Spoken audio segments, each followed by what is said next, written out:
یا اللہ پناہ دے ایسی نیند سے جس سے فجر کی نماز قضا ہو، ایسی مصروفیت سے جس سے ظہر کی نماز قضا ہو، ایسی سستی سے جس سے عصر کی نماز قضا ہو، ایسی محفل سے جس سے مغرب کی نماز قضا ہو، اور ایسی تھکاوٹ سے جس سے عشاء کی نماز قضا ہو۔ نبی اکرم صلی اللہ علیہ وسلم نے ارشاد فرمایا، مرنے کے بعد قبر میں 7 اعمال کا اجر جاری رہتا ہے۔ اگر کوئی کسی کو علم سکھایا ہو، پانی کی نہر کھودی ہو، پانی کا کنواں بنوایا ہو، درخت لگایا ہو، مسجد تعمیر کروائی ہو، قرآن کا فیض پیچھے چھوڑ گیا ہو، نیک اولاد جو اس کے لیے دعائے مغفرت کرے۔ فرمان مصطفیٰ صلی اللہ علیہ وسلم ہے، قیامت کے دن ہر آنکھ روئے گی سوائے 3 آنکھوں کے۔ پہلا، وہ آنکھ جو اللہ کریم کی حرام کردہ چیزوں کو دیکھنے سے باز رہی۔ دوسرا، وہ آنکھ جو راہ خدا میں راتوں کو جاگتی رہی۔ اور تیسرا، وہ آنکھ جس سے خوف خدا کے باعث مکھی کے سر کے برابر آنسو نکلا۔ نماز میں 7 چیزیں شیطان کی طرف سے ہیں۔ پہلا، نکسیر پھوٹنا، اونگ آنا، وسوسہ آنا، جماہی آنا، کھجلانا، ادھر ادھر توجہ کرنا اور کسی چیز سے کھیلنا۔ فجر کی نماز میں سستی سے اس کی عمر سے برکت چھین لی جاتی ہے۔ ظہر کی نماز میں سستی سے اس کے چہرے سے صالحین کی نشانی مٹ جاتی ہے۔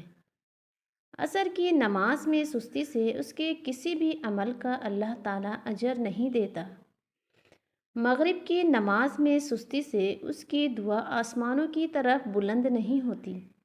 عشاء کی نماز میں سستی سے نیکوں کی دعاؤں میں اس کا کوئی حصہ نہیں ہوتا۔ 5 کاموں میں جلدی کرو، مہمان کو کھانا کھلانے میں، میت کو دفن کرنے میں، بالغ لڑکیوں کا نکاح کرانے میں، قرض ادا کرنے میں، گناہوں سے توبہ کرنے میں۔ نبی صلی اللہ علیہ وسلم کا ارشاد ہے، علم مومن کا دوست ہے، حلم مومن کا وزیر، عقل مومن کی رہنما، عمل مومن کی قدر و قیمت ہے، نرمی مومن کا بھائی، مہربانی مومن کا باپ، صبر مومن کے لشکر کا سپہ سالار۔ فجر کی 2 سنتیں دنیا اور دنیا کی ہر چیز سے بہتر ہے، اور فجر کی 2 فرض اللہ کی خاص حفاظت میں آنے کا ذریعہ ہے۔ فجر کی جماعت فرشتوں کی بڑی تعداد میں حاضری ہے۔ نماز فجر اللہ تعالیٰ سے محبت کی پہلی علامت ہے، اسے کسی صورت میں ضائع نہ ہونے دیں۔ وَاعْتَصِمُوا بِحَبْلِ اللَّهِ جَمِيعًا، اللہ تعالیٰ کی رسی کو سب مل کر مضبوط تھام لو۔ اختلاف نہ کرو، غم میں اللہ کو یاد کرو، مشکلات میں، خوشحالی میں اور بدحالی میں، جب مصروف ہو تب بھی اور اللہ جب خالی وقت دے تب بھی۔ اپنی بیوی کو دوست بنا لیں۔ بیوی سے دوست کی طرح ڈھیر ساری دیر گپ شپ کیا کریں، اس کو اپنی ہر اہم بات بتایا کریں، اس سے مشورے مانگا کریں۔ اس کو اس قابل آپ نے بنایا کہ وہ آپ کے لیول کے برابر ہو جائے۔ وہ اگر فضول بھی بولے تو مسکرا کر سنا کریں۔ اس کے ساتھ دوست کی طرح باہر کھانا کھائیں، پکنک پر ساتھ لے جائیں، اسے احساس دلائیں کہ وہ آپ کے لیے بہت اہم ہے۔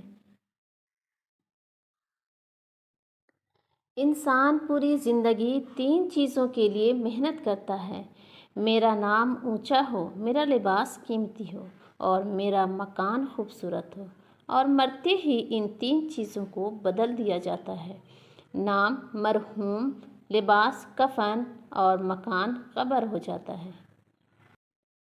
وما توفیقی الا باللہ، میرا ہر کام صرف اور صرف اللہ ہی کی توفیق کا محتاج ہے۔ مسلمان کے مسلمان پر 5 حق ہیں: سلام کا جواب دینا، مریض کا مزاج معلوم کرنا، جنازے کے ساتھ چلنا، دعوت قبول کرنا اور چھینک کا جواب دینا۔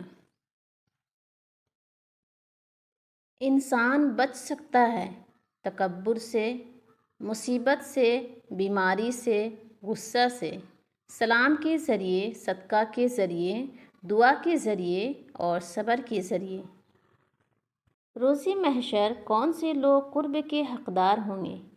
نبی صلی اللہ علیہ وسلم نے فرمایا، قیامت کے دن لوگوں میں سے میرے قریب وہ ہوگا جس نے دنیا میں مجھ پر درود شریف زیادہ پڑھا ہوگا۔